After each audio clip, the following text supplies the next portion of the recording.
Many British farmers are still suffering from the consequences of Brexit. A survey by the financial services provider Virgin Money shows. Almost half of the farmers surveyed expect negative consequences for their own business this year due to the exit from the EU, more than in a similar survey 2 years ago. However, the figures are based on the responses of only 300 people.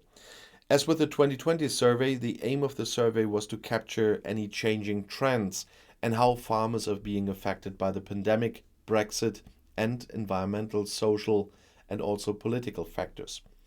51% of farmers reported that the COVID-19 pandemic is having very little impact on their business, up 4 percentage points from the survey at the time. 35% say they continue to be negatively impacted by the pandemic, up from 43% in 2020. Nearly a third of businesses are still struggling with labor shortages and supply chain delays. However, there are also farmers who benefit from Corona. Their share has risen from 5 to 9%. This is mainly due to the increased demand from supermarkets, the increase in holiday home rentals, and a boom in direct sales in farm shops.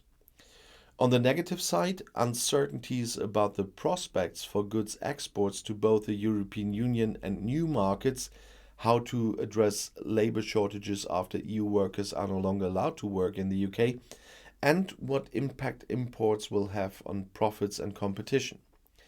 51% are confident of reducing emissions, 40% want to restore degraded ecosystems, and 41% believe they will receive government subsidies for environmental protection.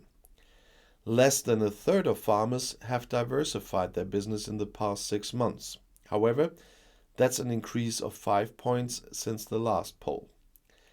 And Scotland's salmon farmers are also demanding that the British government digitise export formalities, and that's one of many hurdles companies have been suffering from since Brexit.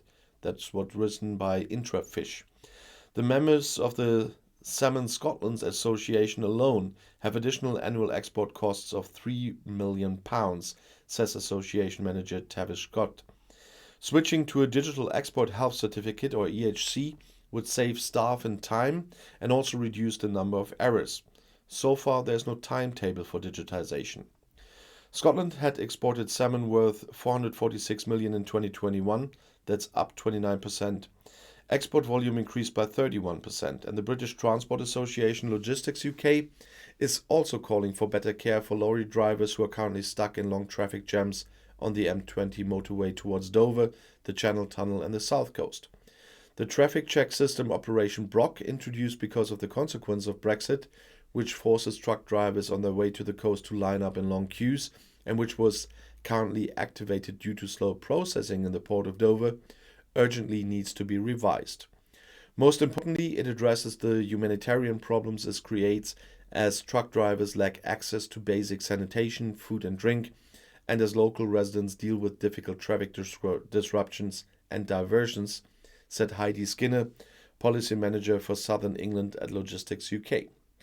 First, the ferries must be restored to full capacity before the weekend, Skinner said.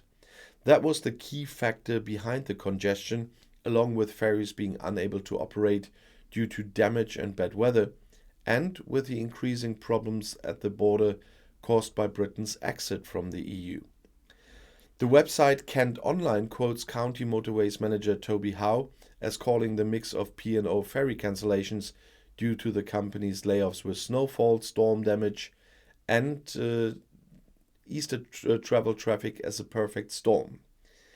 Ashford City Council last week recommended on its website that people take food and water with them on their way to the port of Dover or the Channel Tunnel in case they get stuck in the traffic.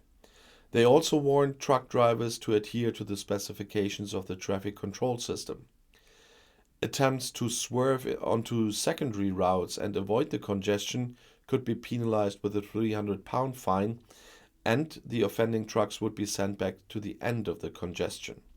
So the Brexit consequences are still showing, and they will show much worse when all the distractions aren't there anymore. And I'll see you in my next video. Bis gleich.